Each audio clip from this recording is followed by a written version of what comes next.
السلام علیکم۔ جب اہل سنت فقہ جعفریہ پر یا شیعہ مذہب پر اعتراض کرتے ہیں تو جواب میں شیعہ حضرات امام ابو حنیفہ رحمۃ اللہ علیہ اور فقہ حنفیہ پر اعتراض کرتے ہیں۔ تو اسی طرح کی ایک سیریز میں ہندوستان میں جو امام ابو حنیفہ رحمۃ اللہ علیہ اور فقہ حنفیہ کے خلاف کتابیں لکھی گئی ہیں، ان کا لکھنے والا سب سے پہلا شخص حامد حسین لکھنوی تھا، جو کہ شیعہ کا ایک بہت بڑا عالم تھا۔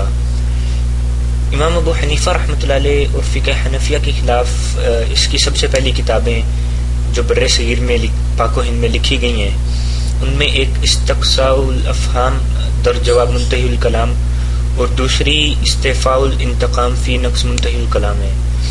علامہ عبدالحی لکھنوی رحمۃ اللہ علیہ نے نزہۃ الخواطر میں اس کے جو حالات لکھے ہیں،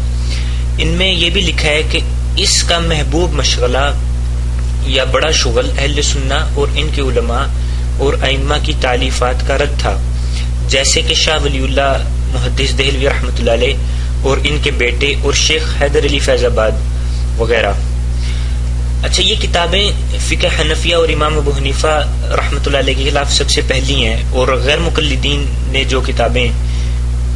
امام ابو حنیفہ اور فقہ حنفیہ کے خلاف لکھی ہیں، ان سے بھی پرانی یہ حامد حسین لکھنوی کی کتابیں ہیں۔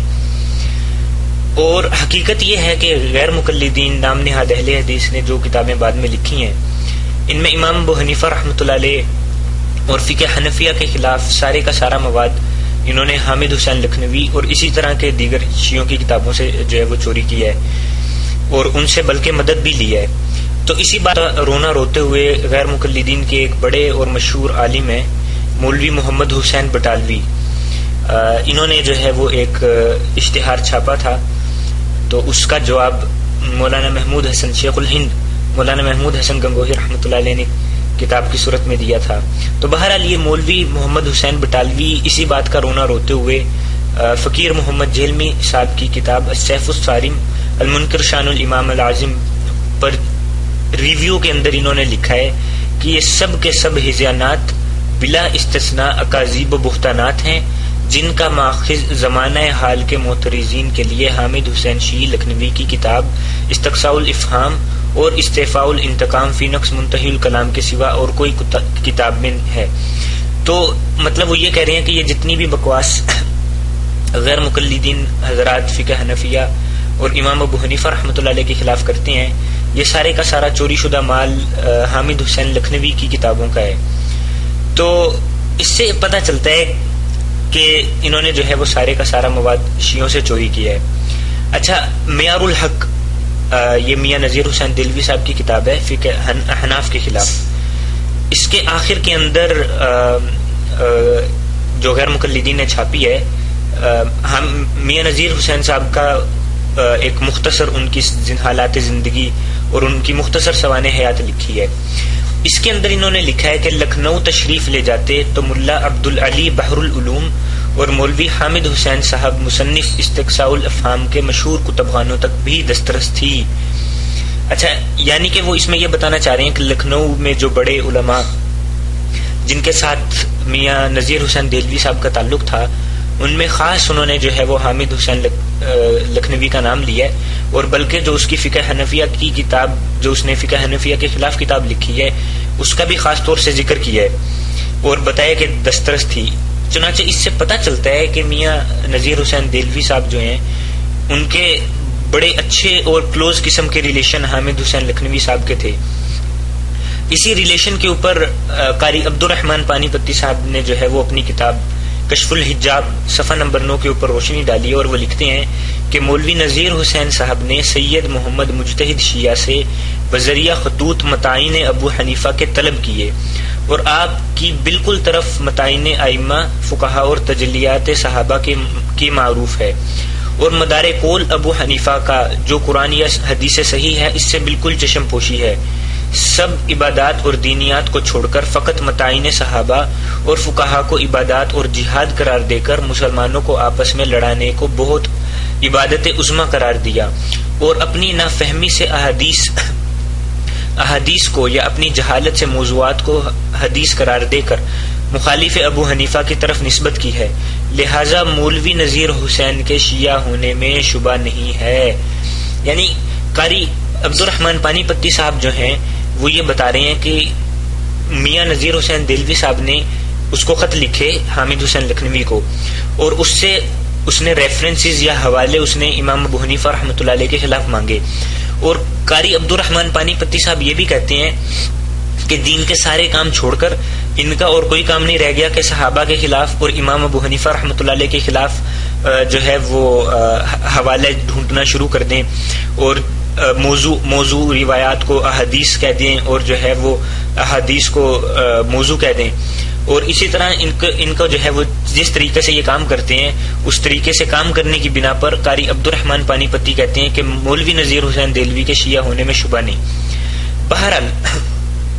اب ان حوالوں سے جو یہ بات ثابت ہو گئی کہ امام ابو حنیفہ رحمۃ اللہ علیہ اور فقہ حنفیہ کے خلاف غیر مقلدین کا اکثر مواد شیعہ سے حاصل کیا گیا ہے، خاص کر جو حامد حسین لکھنوی کی کتابیں ہیں ان سے۔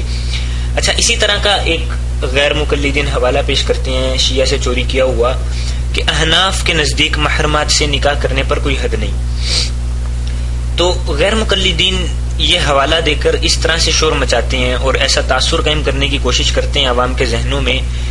جس سے عام بندہ یا جس کو دین کی اتنی سمجھ یا ان فقہی مسائل کی اتنی سمجھ نہیں ہے، وہ یہ سمجھنے لگے کہ چونکہ اس جرم کے اوپر حد نہیں ہے لہٰذا یہ جائز ہوا۔ تو یہ کچھ عرصہ پہلے غیر مقلدین کے طالب الرحمان اور بریلویوں کے حنیف قریشی کا ایک مناظرہ ہوا تھا۔ اس کے اندر حنیف قریشی نے کوئی ایسا فتویٰ پیش کیا تھا طالب الرحمان کا، جس میں اس نے بقول حنیف قریشی کے بہن سے نکاح کرنے کو جائز قرار دیا تھا، اور وہ فتویٰ دکھا کر حنیف قریشی نے وہاں پر کافی شور مچایا تھا۔ تو مناظرہ میں طالب الرحمان نے جوتے کھانے کے بعد حنیف قریشی سے ایک ویڈیو بنائی ہے جس کے اندر اس نے اس مسئلے کو جواب تو خیر اس نے اس فتوے کا نہیں دیا، لیکن اس نے اس مسئلے کو اچھالا ہے، اور اس نے یہ بات بالکل اس ویڈیو کے اندر یہی بات اس نے کہی ہے کہ چونکہ حد نہیں یہ جائز ہوا کام۔ مطلب طالب الرحمان کی سمجھ جو ہے وہ اسی طرح سے ہے۔ تو بہرحال میں یہ کہنا چاہ رہا تھا کہ حقیقت یہ ہے کہ قرآن مجید میں احکامات الہیہ کو حدود کہا گیا ہے، یعنی جو اللہ تعالیٰ کے احکامات ہیں ان کو حدود کہا گیا ہے، اور تلک حدود اللہ یہ اللہ تعالیٰ کی حدیں ہیں۔ تو حد ایسی سزا کو کہا جاتا ہے جو نص قطعی سے ثابت ہو، اور 4 جرائم ایسے ہیں جن پر اللہ تعالیٰ نے خود سزا یعنی حد مقرر کی ہے۔ زنا جن میں سے نمبر 1 ہے، اور اگر شادی شدہ ہو تو سنگسار ہوگا، اور اگر غیر شادی شدہ ہو تو 100 کوڑے اس کو لگیں گے۔ قتل پر قصاص ہے، اور سرقہ یا چوری پر ہاتھ کاٹا جائے گا، اور قذف اور شراب پر 80 کوڑے ہیں۔ یعنی جن جرائم پر حد نہیں ہے ان پر جو ہے وہ تعزیر ہوتی ہے۔ اور اصطلاح شریعت میں تعزیر ایسی سزا کو کہتے ہیں جو حدود و قصاص سے کم درجے کی سزا ہے، اور جس کو جو ہے وہ قاضی یا ولی اپنی ثواب دید پر مجرم کے لیے بطور سزا و مقرر و قائم اور نافذ کرے۔ تو اسی بات کو لے کر فقہ حنفیہ کی مشہور کتاب ہدایہ اس کے اندر لکھا ہوا ہے، جس کا ترجمہ یہ ہے کہ اور جس شخص نے اس عورت سے نکاح کیا جو اس مرد کے لیے حلال نہیں، بس اس سے وطی کر لی، تو امام ابو حنیفہ رحمۃ اللہ علیہ کے نزدیک اس پر حد واجب نہیں ہوگی، لیکن اسے اذیت ناک سزا دی جائے گی۔ اب غیر مقلدین کیا کرتے ہیں کہ صرف طالب الرحمان کی طرح یہاں تک پڑھتے ہیں کہ وَمَن تَزَوَّجَ امْرَأَةً لَا يَحِلُّ لَهُ نِكَاحُهَا فَوَطِّئُهَا لَا يَجِبُ عَلَيْهِ الْحَدُّ عِنْدَ أَبِي حنیفہ، اور اس سے آگے کا یہ حصہ وَلَكِن يُجِعَ عُقُوبَةً إِذَا كَانَ عَلِمَ بِذَلِكَ، اس حصے کو پورے چھوڑ دیتے ہیں جس میں یہ لکھا ہے کہ اس کو سخت سزا دی جائے گی۔ تو یہ حالانکہ ان کی ایک بہت بڑی خیانت ہے جس میں یہ ایسا کرتے ہیں۔ تو بہرحال اس عبارت کی شرح میں علامہ ابن حمام رحمۃ اللہ علیہ فتح القدیر کے اندر لکھتے ہیں، جس کا ترجمہ یہ ہے کہ اور مصنف کا یہ قول تو اس اعتبار سے ہے کہ وہ عورت ذی محارم میں سے ہونے کے سبب کے اعتبار سے، جیسے کہ اس کی والدہ یا اس کی بیٹی، پھر اس نے یہ نکاح کر لیا اور اس کے ساتھ ہم بستری کر لی، تو اس پر حد واجب نہیں ہے امام ابو حنیفہ رحمۃ اللہ علیہ کے نزدیک، اور سفیان ثوری اور امام زفر کے نزدیک۔ اور اگر اس نکاح کرنے والے نے یہ کہا کہ میں یہ بات جانتا ہوں کہ یہ میرے اوپر حرام ہے، لیکن تو اس کے اوپر اس اقرار کی وجہ سے مہر واجب ہو جائے گا اور تعزیر میں سے سخت سزا اس کو دی جائے گی. تو